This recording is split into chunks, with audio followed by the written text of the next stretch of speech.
হাম ঠেকাতে টিকা নেয়ার পরও একের পর এক শিশু আক্রান্ত হওয়ায় বাড়ছে উদ্বেগ। হাসপাতালে বাড়ছে ভিড়, আতঙ্কে অভিভাবকরা। প্রশ্ন উঠছে, তাহলে কি টিকাও আর পুরোপুরি সুরক্ষা দিতে পারছে না?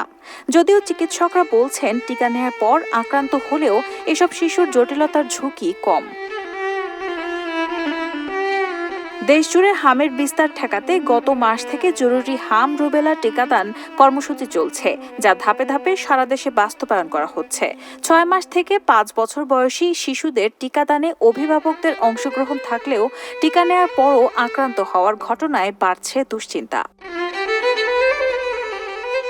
তবে চিকিৎসকরা বলছেন টিকা নেয়ার পর আক্রান্ত হলেও বড় ধরনের জটিলতার ঝুঁকি নেই।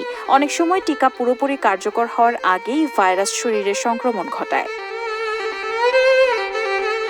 ডিএনসিসি ডেডিকেটেড হাসপাতালের মুখপাত্র বলেন, টিকা নেয়ার পরপরই ইমিউনিটি তৈরি হয়ে যায় না।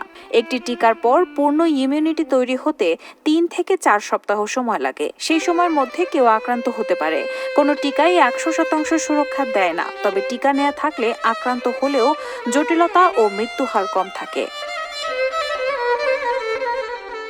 এদিকে হাম মুক্ত হওয়া বিশ্বের বিভিন্ন দেশেও ফিরছে হাম, যদিও মৃত্যুহার বেশি বাংলাদেশেই। জানা গেছে ইউরোপ, আমেরিকা বা যুক্তরাষ্ট্রে একসময় হাম অনেক আগেই নির্মূল ঘোষণা করা হয়েছিল, কিন্তু বাংলাদেশ এখনও হাম মুক্ত ঘোষণা পায়নি।